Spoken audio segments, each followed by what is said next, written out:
الله نحمده ونستعينه ونستغفره ونعوذ بالله من شرور أنفسنا وسيئات أعمالنا.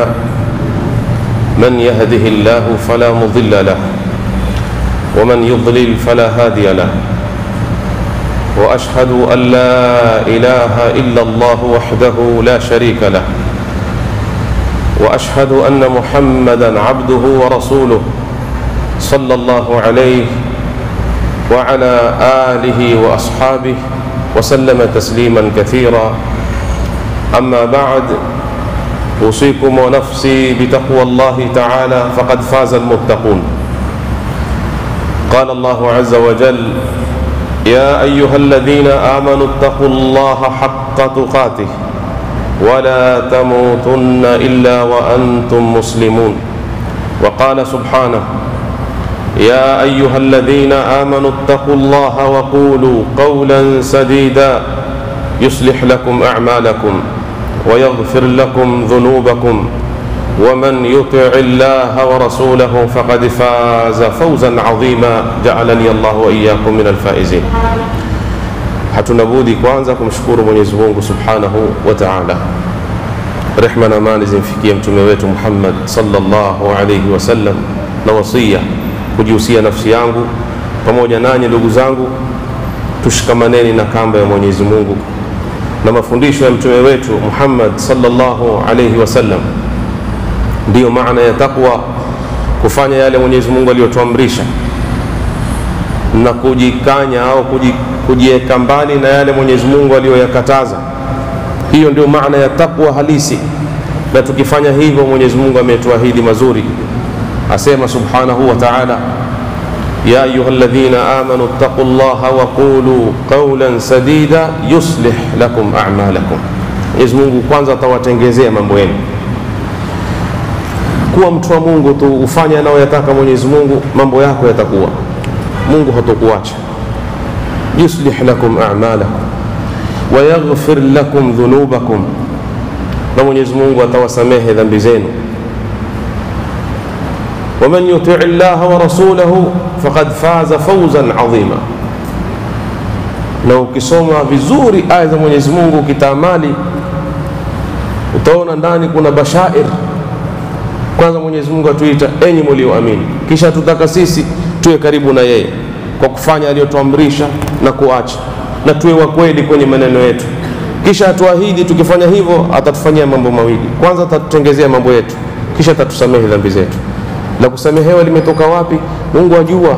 Hata kama ametuita ni waumini, hata kama ametuamrisha tumche Mungu, lakini bado tutabaki ni wanadamu, na itabaki dhambi ndio inayotukhofisha kwenye maisha yetu. Basi Mwenyezi Mungu asema atawasamehe na dhambi zenu. waman yuti' Allah wa rasulahu faqad faza fawzan adhima. Yule atakayeishi na mambo haya, amtii Mwenyezi Mungu na mtume wake kwenye maisha yako, barabara utakayofuata ni ile anayoitaka Mungu na mtume sallallahu alaihi wasallam. Ukamtii Mwenyezi Mungu na ukamtii mtume sallallahu alaihi wasallam, basi Mwenyezi Mungu asema huyo faqad faza fawzan adhima, amefaulu kabisa huyo. Mwenyezi Mungu atujalie ni katika wale wenye kumtii Mungu, tuishi duniani na taa hiyo na mpaka tuondoke. ittaqullaha ya ayyuhalladhina amanu ittaqullaha haqqa tuqatihi wa la tamutunna illa wa antum muslimun. Shikamaneni na kamba Mwenyezi Mungu, ogopeni yale Mwenyezi Mungu Subhanahu wa Ta'ala aliyokataza yatakaowapelekeni nyinyi pabaya. Jikurubisheni na yale Mwenyezi Mungu anayoyataka yatakaowapelekeni nyinyi pazuri, tena haki ya kulitekeleza hilo. wala tamutunna illa wa antum muslimun, na muhakikishe hamtokufa, yani hautakuja mwisho wenu bila utawapata ule mwisho muwe nyinyi ni Waislamu, muondoke duniani nyinyi ni Waislamu. Ndugu zangu, baada ya wasia, unwani ya khutba yetu ya leo ni kazi ya misikiti au dauri ya msikiti. Misikiti ina kazi gani kwenye jamii ya Waislamu? Swali lepesi sana, na pengine kila mmoja aweza kusema na jawabu lake pia si zito, lakini mimi hupenda siku zote nikisema jambo kueleza sababu, mbona nimechagua hii mada. Hivi kweli mada hii ina umuhimu kuliko mengi ambayo yametuzunguka? Lakini kwenye majibu yangu ndipo mtakapoona kwamba hii mada ni muhimu sana, na kuna haja kubwa Waislamu tuambiane kuhusu hili. Kilichonipelekea mimi baada ya kufikiria sana kuitwa na shekhe wangu Sheikh Ali Behero kwenye Masjidur Rahma, ikiwa mimi ni mara ya kwanza kuwa khatibu kwenye mimbar hii, si mara ya kwanza kuwa mzungumzaji kwenye msikiti huu, lakini ni mara ya kwanza kuwa khatibu kwenye mimbar hii, basi kuwa nafikiria nzungumze nini mimi.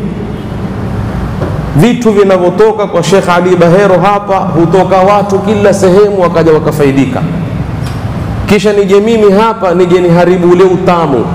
Lazima niangalie cha kuzungumza, nizungumze nini. Nikafikiria, mwisho nikaja nikaona la, kuna hili ambalo sasa leenda sawa na jamii yetu vile ilivyo, na watu wana haja ya kufahamishwa jambo kama hili, na tulipekue vizuri, tutafute na sababu zake ni nini. Sasa kilichonifanya nizungumzie hii mada, ndugu zangu, ni clip moja ambayo nilifuatilizia mwanzo mpaka mwisho, iliyofanywa na Ustadh Ramadhan Kuria akihoji baadhi ya makasisi na mapadri na baadhi ya Waislamu. Sikutosheka baada ya kusikiliza, nikampigia simu kutaka kuhakikisha yale niliyoyaona pale ni filamu ile, ni maneno au ni kweli, niambie zaidi ya hayo.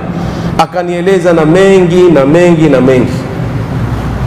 Hili ni tatizo. Tushawahi kujiuliza kwa nini mwanamke wa Kiislamu, tena akiwa katika vazi lake la Kiislamu, aende kanisani kwenda kuomba? Ya rate kama kulitangazwa msaada wa kula, tukasema ana njaa, labda sheria imemruhusu asife na njaa, ende katafute kula. Lakini hendi kutafuta kula peke yake, yuaenda aombewe kwa jina la Yesu, awekewe mkono kichwani, aombewe ili apate kizazi, matatizo yake yatatuke, ili apate kusomesha watoto wake shule, ili apoe maradhi, ili atokwe na jini. Yuombewa na kasisi ama padri kanisani. Mimi nasema la kwenda kanisani ni dogo, ile ni athari. Ile kule kwenda kanisani ni athari ya kile alichokibeba moyoni mwake. Hatari zaidi ni ile imani, si kwenda kanisani.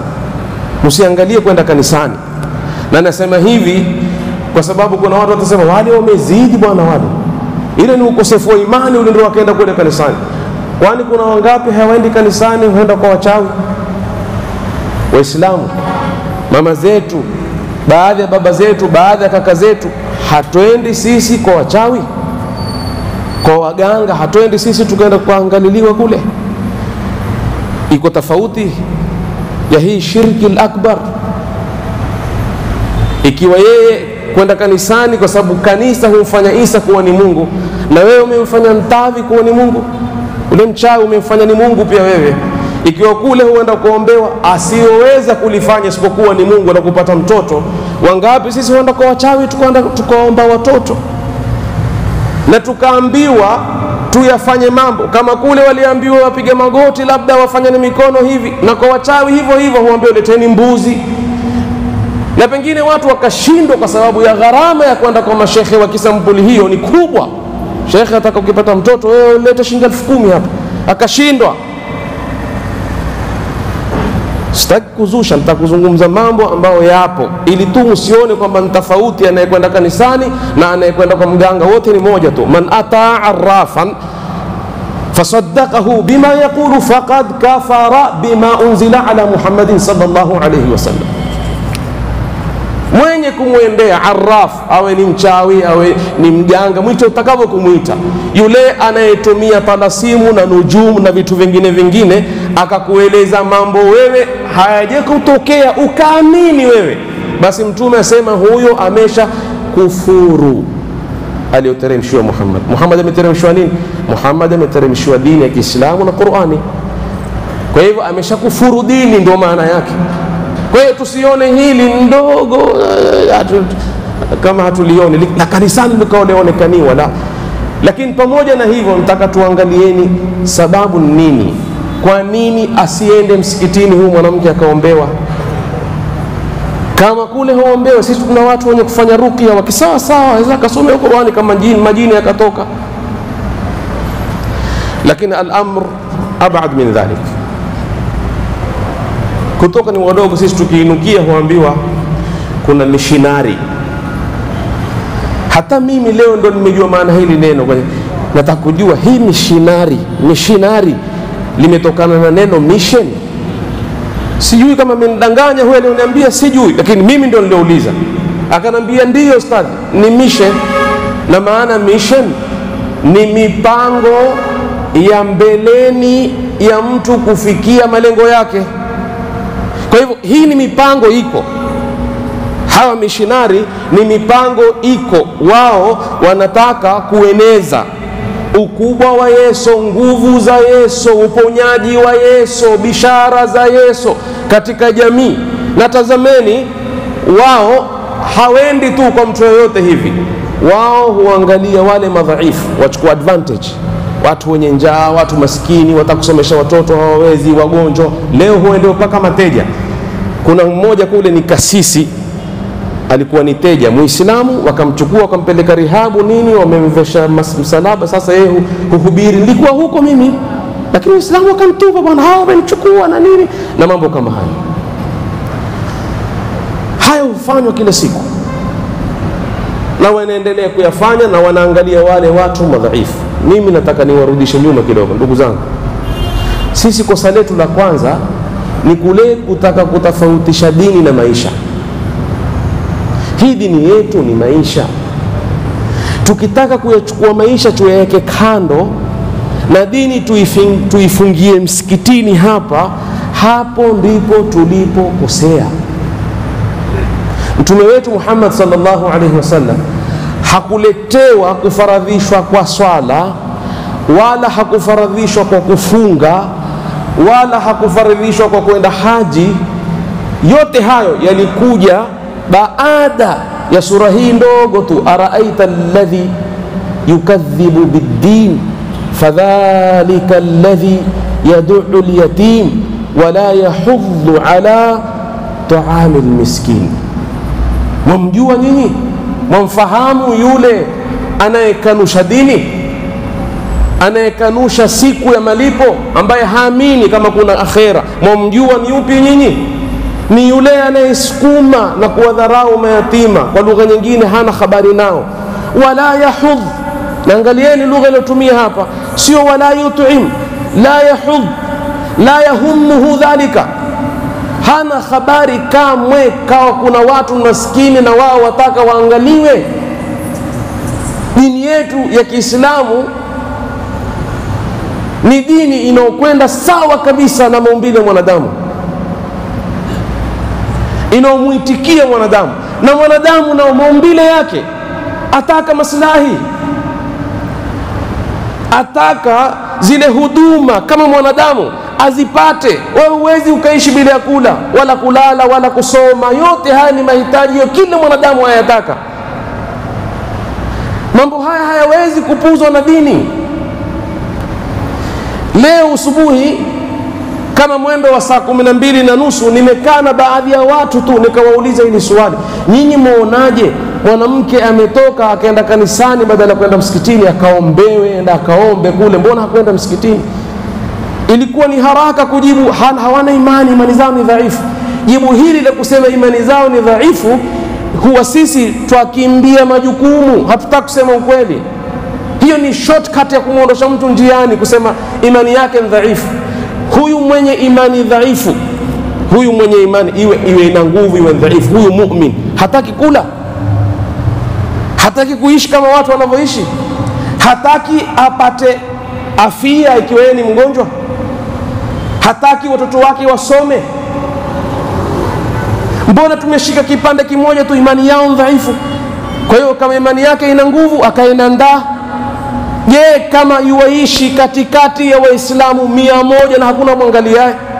Hajatuambia Mtume sallallahu alaihi wasallam katika hadithi, si Muislamu anayeshiba jirani yake ana njaa? Tusemeni ukweli Waislamu.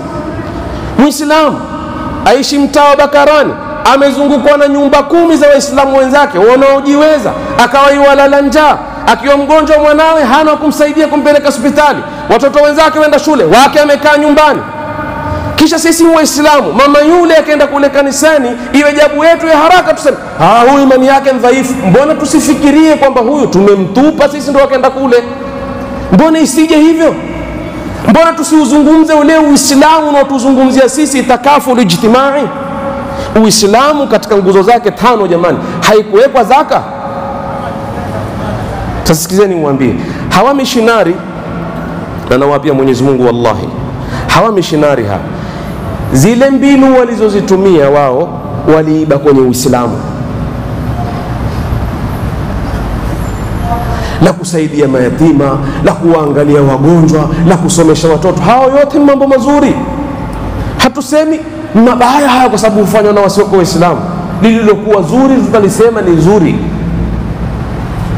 Kwani nchi za Kiislamu leo tukisema, au za Waarabu, walikosa masaha ya kuwapokea wenzi wao wakimbizi kutoka Somalia na kutoka Burundi na kutoka Rwanda na hawana hivi? Nitajie dola moja tu Kikhaliji kule, masaha yake namna ilivyokuwa Sheikh, ni majangwa. Kuna watu labda nchi nzima uishi watu milioni 7 peke yake. Mbona watu kule na wa Amerika? Mbona watu kule na wa Canada?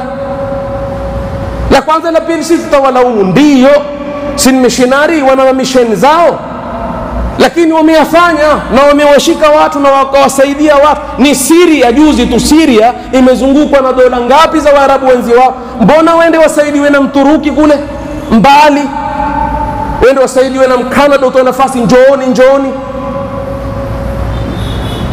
Ni kwa sababu fikra zetu sisi zina halal kwenye kuelewa huu Uislamu wetu. Sisi huona Uislamu ni kuingia msikitini hapa na kuswali, ambaye haswali nje, ambaye ni teja kule, wewe huna hata fursa kwenda kukaa na yule teja kumuuliza, wewe kilichokufanya kukaa hapa kuvuta hizi bangi ni nini? Ukasikiliza jawabu yake, atakwambia nini? Pengine anaweza kukuambia, shekhe, ni maisha magumu, mimi nyumbani kwetu hudharauliwa, mimi msikitini hushambuliwa, mimi mtaani watu hawanitambui, mimi nikaona shekhe kazi sina, na mimi nataka kuishi kama watu. Basi kama sipati ule uhakika wa maisha mazuri, tavuta bangi, ndio na marungi. Kila marungi mimi kidarba kimoja kile, mimi mtajiri wa Bakarani hapa, hata kama ni hawa masaa mawili nami nitajiona alhamdulillah, kisha baadaye potele mbali. Lakini masaa mawili mimi na mimi nitakaa maskani hapa, bangi zangu na nini. Mbona hatuendi kuwauliza sababu nini? Haya yote atakayaangaliwe. Ikiwa Uislamu umeweka zaka, kwa nini Uislamu umeweka rukun? Sio mambo ya kawaida, rukun min arkani alislam, zaka. Hatufikiri mbona kumewekwa zaka? Kisha ukaja na mfumo wa Baitul Mal, ndio mfumo unaochukua missionary. Hii Baitul Mal kazi yake ni nini? Mbona misikiti yetu yote nje maskini huwa wamejaa? Nenda Mombasa, tembea kule, na watoto wadogo wengine wanalala nje. Kwani Waislamu hawana mipango ya wale kuwasaidia? Hata yule anayekwenda kuwapa ile shilingi 50 anayotoa huwapa ngero, sio kumhurumia maskini. Hii 50 itamtosha? Mtachoka, ndara hashika. Nenda kazi, mkaa kuomba, tuwapa na huku tuwatukia, hatuwapi na huku tuwahurumia.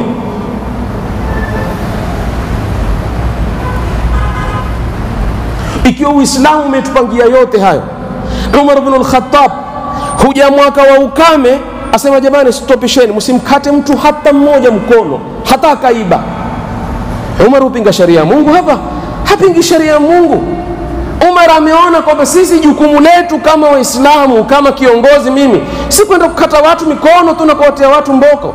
Jukumu la kwanza ni nilishe hawa. Ikiwa serikali leo kwa sababu ya ukame siwezi kuwalisha, upo uwezekano wa mtu kwenda kuiba kwa sababu ya njaa, tutawakataje mikono? Msiwakate watu mikono. Hawa watu walielewa dini, hawa watu waliifahamu hii dini. hili la kuangaliwa watu na kuangaliwa maskini na kuangaliwa mayatima linalofanywa na mashinari, ili kwa tulifanye sisi. Nafikiri nikifika hapa tu huwa nishatandika mimi. Sasa nitaingia vizuri sana kwenye kueleza dauri ya misikiti. Sasa mtanielewa. Ningeanza tu moja kwa moja kaingia msikiti, kazi yake msingenifahamu, lakini mimi nimeanza na madkhal, ili sasa nikiingia baadhi yenu sijasema mtakuwa mshaelewa nitakusema nini mimi. Sasa nauliza, hii misikiti dauri yake ni nini?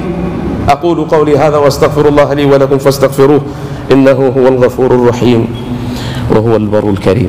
astaghfirullah.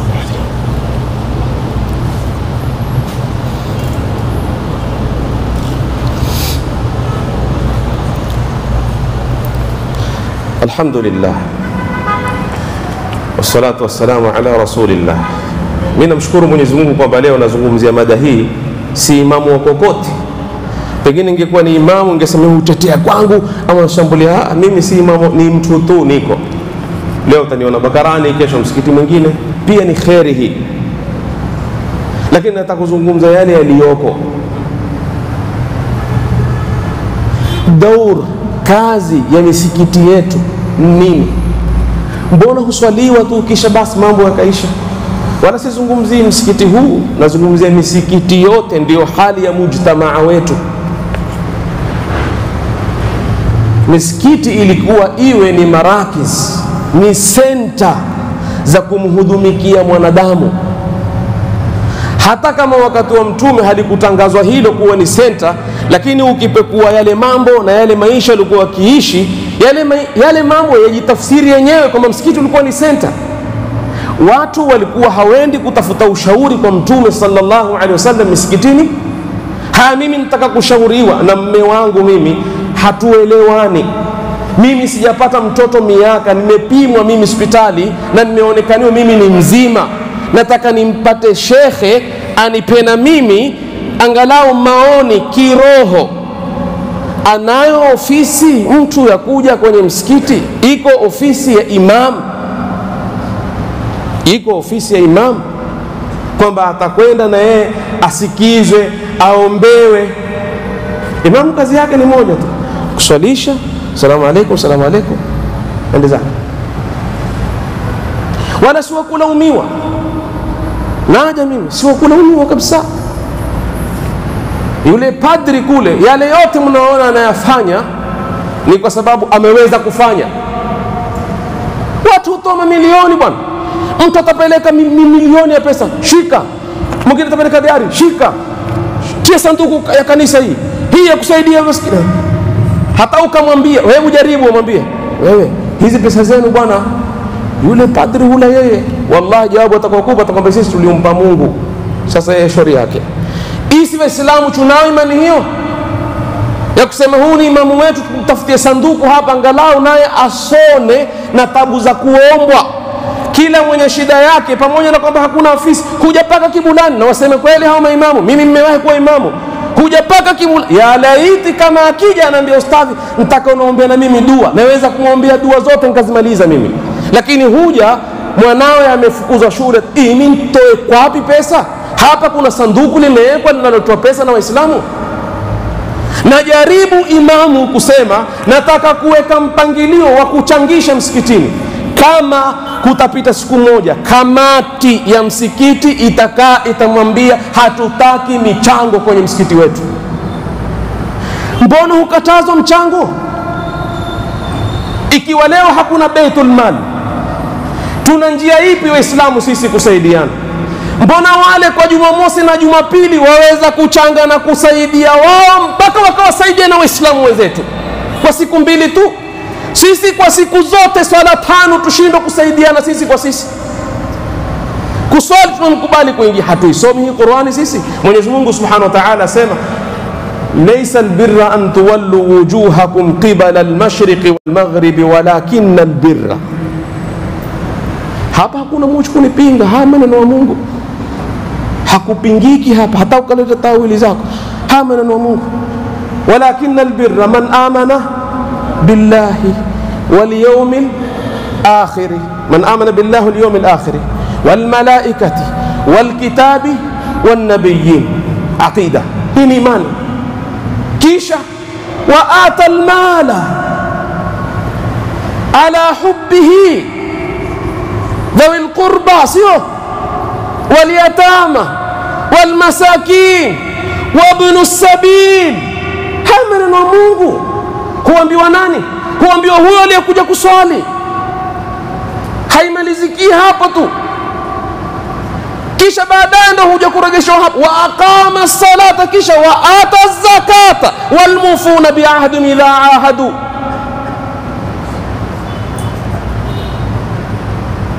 والصابرين في البأساء والضراء وحين البأس أولئك الذين صدقوا. hao ndio wakweli. Huo ndio Uislamu, huo ndio Uislamu. wa ulaika humul muttaqun, na hao ndio wacha Mungu.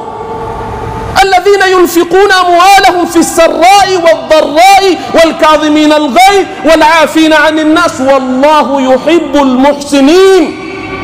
hao ndio wacha Mungu. Sasa sisi uswali tu, aruhusiwe mtu kuswali, asiruhusiwe kuchanga. Mimi nauliza kamati ya msikiti, hizi pesa hutoa wewe? Imam amekuja na fikra, wacha niwaambie, na imamu yoyote mwerevu, mwenye imani lake, aliyesoma na anayefahamu, akabuni mtindo kamili wa kusaidia jamii, huyo imamu hawezi kuketi kwenye msikiti huo, atafukuzwa. Na imamu akubakishwa msikitini ni wale hewallah, bwana hakuna mchango, pana taka mchango, hewallah. Maimamu hawa hawapati salama kote. Msioni kwa kufanya hivyo wamepata salama wao, alhamdulillah. Sasa hivi na kukitokea makosa wa kwanza hulimwa yeye, wakifa watu kwa njaa hulimwa mwanka msikitini, wasemi kitu wale watu wafanja. Ndio tufanyie jamani? Tukitaka kuwafanya hatakiwao kufanywa hukatazwa. Imamu leo hajiandikishi kwenye baadhi ya misikiti mpaka assign contact kwamba yeye asifanye kazi yoyote nyingine. Ni kama watu wameafikiana, imamu hafai kupata,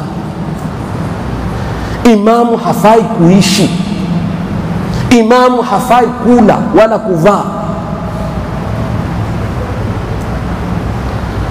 Imamu malaika, malaika hali, malaika havai, malaika, lakini hawakukamilisha. Na malaika hafanyi makosa, ana madhara maskini Mungu. Lakini ile malaika hao maimamu kwenye kula na nini huko malaika, lakini ikifika akachelewa kuadhini, wewe kwa kikao na kamati, mbona hukuja kuadhini wewe? Si mwanadamu huyo, hawezi kuchelewa? Ama imamu achelewe, ni adabu gani? Ni adabu gani mtu mliyemkubali kuongoza nyinyi umsimamishe, wamuuliza mbona alfajiri sikukuona sijini huku? Hilo swali tu, mbona huku? Hivi wewe akili yako ya kuambia yule imamu unayemwamini aweza akakaa nyumbani tu asije akila marungi alfajiri, asije tu? Hilo swali ni kumkosea adabu. Mbona hukuja kuswalisha alfajiri? Basi kama mimi mwambie sitaki, siji kuswali kwa ajili yako, mimi siji kwa ajili yako. Ama muone imamu yule anayefundisha watu hadithi hapa kwamba Mtume Muhammad sallallahu alaihi wasallam asema, mmoja wenu anapoijia sala na ijie wa alayhi sakina, sio ana utulivu, kile atakachokipata atakifuata na kile atakachokikosa atafanyaje? Atakilipa. Imamu huyo umuone mabio, lo atakungua meno yote atamtoka. Mbona ukimbia hivyo? Time ile mwana kama tuko sikitini ataswali ile nitaka ni wahitunde nikasomesha. Ni dini gani hii? Dini sampuli gani? Sasa tukisikia watu huenda kuombewa kule, tutafuteni sababu ya watu kwenda kule nini. Ndio nikauliza dauri ya misikiti ni nini? Misikiti ilikuwa iwe ni marakiz. Hatuwezi kuwapa watu wetu ushauri sisi, hatuwezi kuwasomea Qur'ani wenye majini wakatokwa na nini, hatuwezi kuchangisha msikitini hapa sisi kwa mtu ana shida na tukamtoa kwenye shida. Tuliohudhuria hapa kila mmoja akitoa 100 yake tu, shilingi ngapi hizo? Hajapelekwa mwana shule, hospitali haijalipwa. Lakini biri hiyo mipango hakuna hiyo mipango kabisa. Tukitoka kueleza dori za msikiti, tueleze hili la jam'u tabarruat, la kukusanya misaada. Misikiti ifanye kazi gani nyingine baada ya kuswali kama hakufanywi kazi za kutumikia jamii?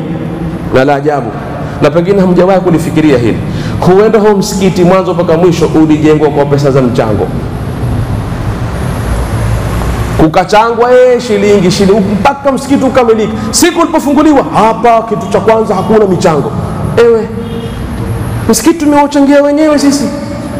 Wala kusema kwangu huku mimi simaanishi iwe ni michango isiyokuwa na mpangilio, kila ajaye kullu man habba wa dabaa kuharibu nidhamu ya msikiti, lakini kuweko na nidhamu maalum, iwe wataendewa watu maalum, watu watajadili, watamwangalia mtu kweli ana shida yake, hakuna makosa. Salamu alaykum waislamu, hapa kuna mgonjwa amepungukiwa na shilingi 50,000 hapa tulio msikitini sisi, tukitoa shilingi 10 atapata hizi, hakuna makosa wala kuharibiki msikiti. Wacha vakila na miwali na msikiti wa Mtume sallallahu alayhi wasallam. Wacha wakiala ashabu sufa, Sheikh Bair, ashabu sufa walikuwa wakiala msikitini, wakiinuka msikitini, wakila msikitini, na mgeni anayekuja kokote kwake ni msikiti, nyumba Mungu hii. Hapa ndio ilikuwa kufanywa yote mazuri ya kusaidia watu. Hawezi mtu kisha baada hapo kaenda kanisani. Enda kufanya nini kanisani? Kisha pale akaenda kanisani, sasa tumwambie huyu udhaifu wako wa imani umezidi sana. Ulikosaje? Ulikosa nini wewe kwa Uislamu ukaenda huko? Lakini sasa tuna yapi ya kuambia wale wanaokwenda kule? Na la kwanza atakwambia nina shida. Ni kweli na shida. Hawezi kuja msikitini kwa sababu imamu mwenyewe ana shida. Mimi ustaajabu kitu kingine, huyu imamu hupenda kulaumiwa. Imamu usalisha watu wangapi? Tuchukulie mfano wa swala ya kawaida, tusichukulie Ijumaa watu wengi, tuchukulie mfano wa swala ya kawaida. Husalisha watu wangapi nyuma? Hawapatikani watu 200, watu 500, watu 500. Lillahi, kama ni watu waliompenda imamu wao na kumheshimu, afaa huyu imamu kulala njaa? Afaa huyu imamu kuwa yeye hana pesa za kumpeleka mwanawe shule? Afaa huyu imamu naye kupacha kipando ili asitoke menyo, akanunuliwa na hata kama mkisukuta sala ile awaye kuswalisha? Haya msimfanyie, afanye mwenyewe, apate kwa bidii yake. Msikini rafiki yake mchangie, akipawa honde imesema pale ndio huwa hana salamu, kufanywa mipango pengine atolewe, huu si imamu tena, huu mchwa dunia. Sasa ini uko kuongozwa na maiti hapa? Lakini kisha kuna watu huja baada ya hapo wakamwambia imamu, na hilo leo tumelizungumza asubuhi. Asema tatizo wale, ni kweli, hakusema urongo, kwamba wale kanisani wamejipanga, kitengo cha kutembelea maskini, kitengo cha kuangalia aliyeoa afanywe. Msionelea harusi pale kanisani kuozesha ndio mwanzo kule, huwa ashapita marahili nyingi, lakini iko mahali ya kwenda. Atakuya kwa wapi? Hakuna mahali, hakuna ofisi, hakuna lolote. Sasa yale ilikuwa ndo akanambia wale watushinda sisi kwa hayo, kujulia hali za watu, eti na sisi hutamani imamu wetu mwingine watakuteka atoke alfajiri awe huzunguka watu kuangalia hali zao na shida zao. Imamu mwenyewe taabani, yeye ameamka hajui atakula nini, ati yeye imamu amekuwa ni gavana, ati huzunguka tena. Wengine humjia na kumwambia unajua utaka uwe up to date bana, mambo ya kileo imamu sikuswalisha, tutaka ujue uwe na data ya maratibu wako, wajue. Inyi watu 500 hamumjui imamu mmoja, wamtaka imamu mmoja ajue watu 500? Uwe na data yako, uwajue wagonjwa kina nani. Mbona nyinyi hamumjui yeye mmoja kwa mgonjwa? Na pengine mkamkosa na alfajiri hakuja, hamu ya kamata atakuja saa ngapi tumuulize mbona hakuja, kumbe ni mgonjwa maskini. Waislamu, ikiwa tutaishi hivyo si Uislamu. Hivyo sampuli hiyo si Uislamu. Msitoke mkana andachokufurisha maisha hao ya kisampuli hiyo. Narejelea hapa na maana hii ni mwepesi sana kueleweka vibaya. Maisha kisampuli hiyo si maisha ya Waislamu, si Uislamu. Uislamu hautaki watu waishi hivyo kabisa. Uislamu hupendana, Uislamu husaidiana. Mimi Muislamu ni mwate mtu aende kanisani, hii ni Muislamu. jirani yangu ende kanisani, amezungukwa na nyumba 20 za Waislamu, na pengine ukimuona ndio hawa wana imani ndio kwa mtajo, umemwita ukamjulia hali yake. Usende kama hupati mtoto nitakupeleka kwa raqi, pengine wewe una sihir ukasomewe, usende kule. Atakwenda kisha hisi tutaanza kulaumu mpaka maklip sasa yameenea. Wala hatutaka kubadilisha suluhisho. Unajua suluhisho la matatizo ya Waislamu kuwa wameacha ule Uislamu, suluhisho watu kurudi kwenye ule Uislamu.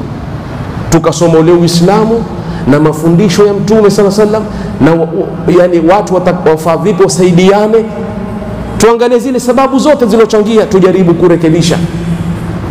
Msikiti upewe nafasi yake.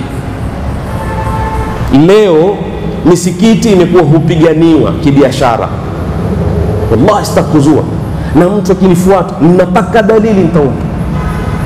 Misikiti leo mingi, sehemu nyingi utaonisikia vita, hawa na wapigana kama takasi. Mbona hupiganiwa misikiti? Ni sinti, sio? Mbona hupiganiwa? Mbona imamu ule mnayemwamini haitwi naye akaambiwa na wewe tutakufanya ni udhu katika kamati yetu? Na subhana, itokee kwa bahati ule msikiti hauna kamati, basi imamu apate nufudhi ile nini, wallahi billah watatoka wazee wawaambie ile kamati, mmemfurisha kitu ile imamu nyinyi, mmemfurisha kitu, imekuwa kila kitu nje yetu, mpokeni ule imamu asalishe ndio zake. Wallahi iko miji sampuli hiyo. Isifukuza watu kwenye hii dini kila sampuli bwana.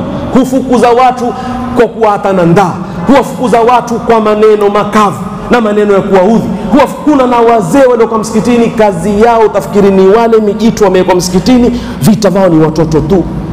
Hataki kuona mtoto msikitini, toka kwenda tofauti, kazi yake ni hii. Hao watoto mtakuja kuwarai wakiwa waje msikitini na wasije. Kwani watafanya nini watoto hapa? Mtoto miaka 5 hanai hanini, mtu nafahamu zake, atacheza mwateteze ndio huko. Mtume kiswalisha akija vijukuu vyake vikikata watu safu, angali kwa ito kama ulimwengu ule mwana akafa pale pale.